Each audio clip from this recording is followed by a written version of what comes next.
সব সময় শুধু টিকে থাকার জন্য কাজ করে। আর ওরা মনে করে আমরা ভালো পথে আছি। আরে ভাই 15.5 বছরে দেশ উন্নত হয়েছে, এটা আমিও দেখেছি। কিন্তু শুধু দুনিয়ার টার্গেট নিলে চললে হবে না, আপনাকে টার্গেট নেওয়া লাগবে দুনিয়া থেকে। আর দুনিয়া মাজরাতুল আখিরা, এটা হচ্ছে দুনিয়া আখিরাতের ক্ষেত। আমি যদি এখানে বেঁচে থাকি, আমার ক্ষেত এখান থেকে আমি পাঠাবো। আমি বেঁচে থাকলাম, আমার আখিরাতের কোনো পুঁজি নেই। আমি বেঁচে থাকি আর কুকুর আর আমি সমান। আর নরজীবনের কোনো উদ্দেশ্য নেই, আমারও নেই। তা আমি 100 বছর না 1000 বছর হায়াত পেয়ে আমি করবো কি? আজকে পালিয়ে যাওয়া একজন ব্যক্তির অডিও কল শুনছিলাম। আমি ওনার নাম নিতেও ঘৃণা করি, আমার ঘৃণা লাগে। ও নাম বলার দরকার নেই, নাম বললে এখন অজু করা লাগবে। কারণ যত মানুষের খুনের সাথে জড়িত, ডাইরেক্ট ইনডাইরেক্ট, ওরে যদি 5000 বার দেশে ফাঁসি দেওয়া হয়, তাও মানুষের ঝাল মেটবে না। অন্তত আমার তো মেটবে না, কারণ আমি 3 বছর।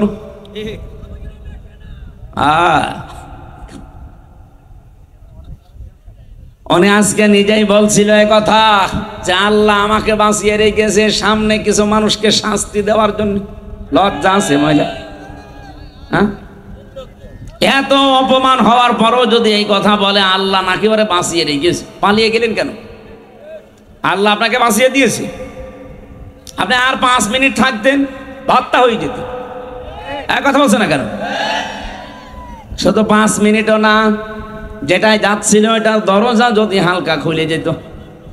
আমি সেদিন ওই যে মৌলভীবাজারে যাচ্ছিলাম, হঠাৎ পাইলট আমারে বলছে, হুজুর এই হেলিকপ্টারের এই হুকটা যেন চাপ দেবেন না, তাহলে খুলে গেলে পড়ে যাবেন। মনে মনে ভাবলাম, আল্লাহ, যে 2 বন চলে যাচ্ছিল, যদি একটু হুকটা খুলে যেত, আর যদি আমার সামনে পড়তো, মন মতো আল্লাহর নামে পিটাতাম।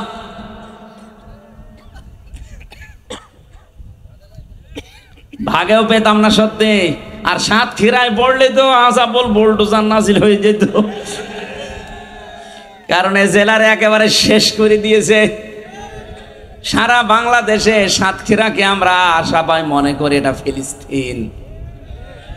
এত এত এত রাগ ছিল এই জেলার উপরে। সবচাইতে বেশি অত্যাচার হয়েছে সারা বাংলাদেশে সাতক্ষীরা আর চাঁপাইনবাবগঞ্জ। এখানে কত মানুষের বাড়ি ঘর বোল্ডোজার দিয়ে ভেঙে দিয়েছে। এখানে এরকম মানুষ নেই? সাবেক এমপি, একজন মুহাদ্দিস, একজন কামিল মাদ্রাসার অধ্যক্ষ, তার বাড়ি পর্যন্ত 2 তলা বাড়ি মাটির সাথে মিশিয়ে দিয়েছে বোল্ডোজার দিয়ে। এটা আমি বানিয়ে বলছি? আমি তো জানি। আমরা আল্লাহর ওলি খুঁজে পাই না দেশে। অধ্যক্ষ আব্দুল খালেক মন্ডল, এটা আল্লাহর ওলি ছিল। এরপরে মাওলানা ইয়াসির না কি যেন নাম, রিয়াসাত আলী বিশ্বাস, হয়তো মাওলানা রিয়াসাত আলী। আশাশনির এমপি ছিল সাবেক, এখন কবরে আছে। আমার তো মনে হয় কবর খোঁড়া যদি জায়েজ থাকতো, আপনি কবর খুঁড়ে দেখতেন লোকটা সত্যি জান্নাতে আছে। কি করেছে দেখেছেন? একজন এমপি আর বাড়ি হচ্ছে মাটির বাড়ি। আর কত মানুষ এই সাতক্ষীরা এমপি হতে না, এমপির শুধু পেছনে থাকে, তার বাড়ি 3 তলা। তাও তো সে ভোটের এমপি না, অবৈধ এমপি। অবৈধ এমপির অবৈধ পিএস, তারই যদি 3 তলা বাড়ি হয়, মাওলানা রিয়াসাত আলীর তো 50 তলা হওয়ার দরকার ছিল। বলেন, আপনি ওলি খুঁজে পান না, চলে যাচ্ছেন সে কোথায়? চট্টগ্রামে জাহাঙ্গীর হুজুরের কাছে। জাহাঙ্গীর হুজুর না, এক জাহাঙ্গীর হুজুর আছে না, যে কবরে কলম পড়তে যায়, কি হুজুর।